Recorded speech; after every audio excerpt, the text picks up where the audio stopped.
Hadirin sekalian, tidak dipungkiri bahwa kemajuan teknologi digital memberikan dampak besar di berbagai sektor kehidupan, termasuk bidang ekonomi. Ekonomi digital tidak hanya menciptakan peluang baru, tapi juga menuntut inovasi dan adaptasi yang cepat dan tentunya juga dinamis. Nah, baik Bapak Ibu hadirin sekalian, kita akan memasuki acara inti yaitu Indonesia Digital Economy Outlook 2025, yaitu pemaparan yang akan dipresentasikan oleh pembicara kita hari ini mengenai transformasi digital sebagai pilar pertumbuhan ekonomi. Bagaimana kemudian mempercepat transformasi digital sekaligus memberantas kejahatan digital. Tentu ini menjadi concern kita semua. Nah, langsung saja kita undang pembicara pertama kita yang merupakan seorang menteri di Kabinet Merah Putih yang memiliki rekam jejak panjang di dunia pendidikan, penelitian dan juga riset. Kita sambut Menteri Pendidikan Tinggi, Sains dan Teknologi, Bapak Satrio Sumantri Brodjonegoro. Kami persilakan.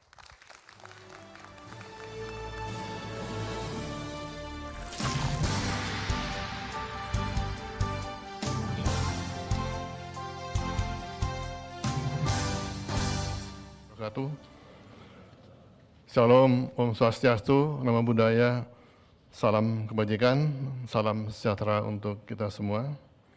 Ibu Menteri Komunikasi Digital yang saya hormati, CEO Metro TV beserta jajarannya, hadirin peserta pertemuan pada pagi hari ini yang berbahagia. Kami sampaikan strategi Kementerian Dikti-Saintek dalam membangun ekonomi digital melalui ekosistem yang akan disiapkan. Kalau kita melihat pada saat ini, peluang yang kita lihat bahwasanya ada 40% pangsa ekonomi digital Asia Tenggara ada di Indonesia. Dilihat dari nilai pembelian bruto atau GMV dalam triliun rupiah. Namun tantangan yang kita hadapi juga tidak ringan, yaitu Indonesia masih tertinggal dalam indeks integrasi digital ASEAN. Dalam hal satu, talenta digital, kedua, kesenjangan digital, dan ketiga, minimnya investasi terhadap riset dan pengembangan. Oleh karena itu, solusi yang akan kita tempuh adalah membangun ekosistem ekonomi digital Indonesia melalui beberapa kegiatan atau program. Pertama, Bina Talenta Digital Indonesia, riset dan pengembangan digital kelas dunia. Yang ketiga, hilirisasi dan kemitraan digital atau scale up, dan kebijakan pengembangan teknologi digital yang adaptif.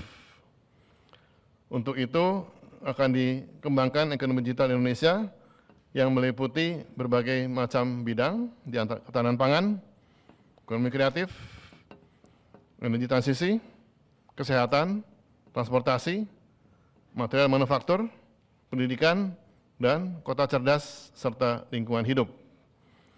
Semuanya berbasis kepada kecerdasan buatan, TIK, dan infrastruktur digital. Selanjutnya kita lihat ada satu pertanyaan yang diungkap mengenai hal ini. Dalam konteks pengembangan talenta digital, langkah-langkah apa yang diambil oleh kementerian untuk memastikan Indonesia memiliki SDM yang bersaing di tingkat global? Untuk itu kami sampaikan di sini program Bina Talenta Digital Indonesia. Peluangnya diperlukan 17 juta lebih talenta digital Indonesia sebelum tahun 2030. Tantangan yang kita hadapi saat ini, kita kekurangan 600.000 talenta tiap tahunnya. Yang kedua, masalah kurikulum digital yang masih tertinggal. Dan yang ketiga, kesenjangan pendidikan dan industri. Kami di kementerian membuat satu strategi sebagai berikut. Yang pertama, mengembangkan talenta digital melalui program microcredential. Contohnya, bersama dengan kurikulum AI Intel yang sudah berjalan dengan baik sekarang, kemudian AI UNESCO, Google Bangkit yang diselaraskan dengan standar kompetensi kerja nasional Indonesia. Berikutnya, perluasan kurikulum digital melalui platform pembelajaran online untuk meningkatkan akses terbuka bersama Indonesia Cyber Education Institute. Yang ketiga, mengembangkan talenta riset dan inovasi digital melalui program beasiswa LPDP berkolaborasi universitas luar dan dalam negeri.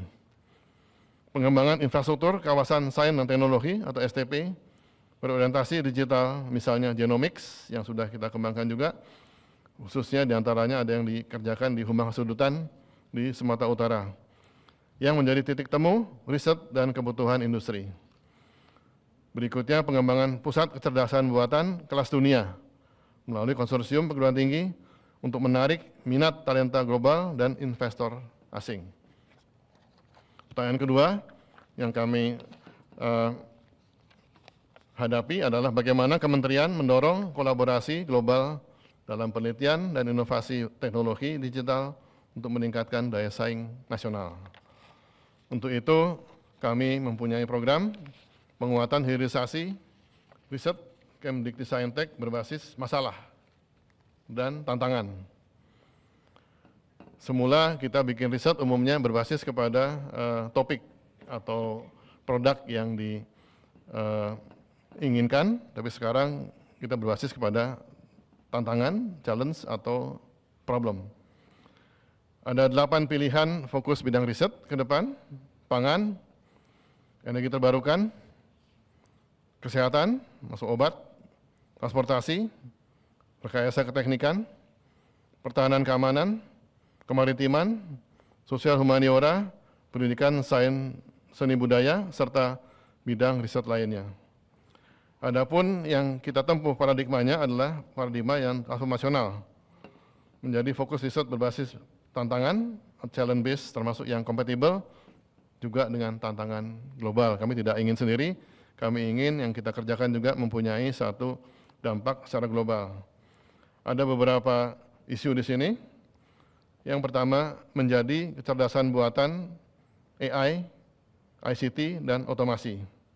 Kemudian energi baru dan terbarukan, teknologi pangan dan kesehatan, transportasi dan infrastruktur, serta material baru dan teknologi nano. Ini mendorong kolaborasi global untuk meningkatkan daya saing nasional melalui kualitas riset kelas dunia. Dan yang paling penting, kebangkitan ekonomi digital berbasis riset atau deep tech. Kalau tidak, kita nggak survive, akan terus kalah sama pesaing kita yang menopang pertumbuhan ekonomi yang berkesinambungan. Pertanyaan ketiga yang kami hadapi adalah peran literasi dalam agenda kementerian, serta upaya yang dilaksanakan untuk meningkatkan pemahaman masyarakat tentang teknologi. Seperti apa itu? Untuk itu, secara singkat dapat kami gambarkan bahwasanya penyiapan ekosistem ekonomi digital berbasis literasi digital adalah terbentuknya ekosistem yang seperti ini, di mana basisnya adalah bina talenta digital melalui 2 pilar, yaitu pendidikan digital dan aplikasi digital. Jadi pendidikan dengan industri harus bersatu supaya kurikulumnya dan produknya itu menyatu, menciptakan suatu literasi digital yang mempunyai kemampuan yang mumpuni. Pertanyaan keempat, sejauh mana riset yang dilakukan kementerian dapat mendukung regulasi yang berkaitan dengan ekonomi digital, terutama dalam konteks kebijakan yang adaptif terhadap perkembangan teknologi. Dan di sini kita coba gambarkan skema komersialisasi riset Kemdikti-Saintek mendukung hilirisasi ekonomi digital. Dimulai dari kegiatan riset dan pengembangan teknologi digital, kemudian menemukan kesesuaian produk dengan pasar. Yang ketiga, validasi teknologi purwarupa tahap awal. Berikutnya, kontrak komersial awal dan perbaikan teknologi. Diteruskan dengan komersialisasi tahap awal dan akhirnya terjadi suatu peningkatan yang signifikan, scaling up, keluar dan merger menjadi suatu industri yang mandiri. Tahap ini telah kami lakukan selama ini. Kalau kita lihat di dalam perkembangannya, pemerintah sudah membantu lewat LPDP, program riset dana kompetitif, kemudian ada program dana untuk startup melalui kegiatan yang dibantu oleh Prime Step, kemudian kegiatan KDRK di kami, program dana padanan dengan industri, dan akhirnya terjadi kemitraan. Dan itu semua akan diarahkan untuk kontribusi pendidikan tinggi kepada pembangunan nasional, yaitu pembangunan sosial, ekologis, dan ekonomi, serta tujuan pembangunan berkelanjutan atau SDGs. Inilah kebijakan perkembangan teknologi digital yang adaptif yang akan dikembangkan oleh kami di Kementerian. Sekian dan terima kasih. Assalamualaikum warahmatullahi wabarakatuh. Jelajahi cara baru mendapatkan informasi. Download Metro TV Extend sekarang.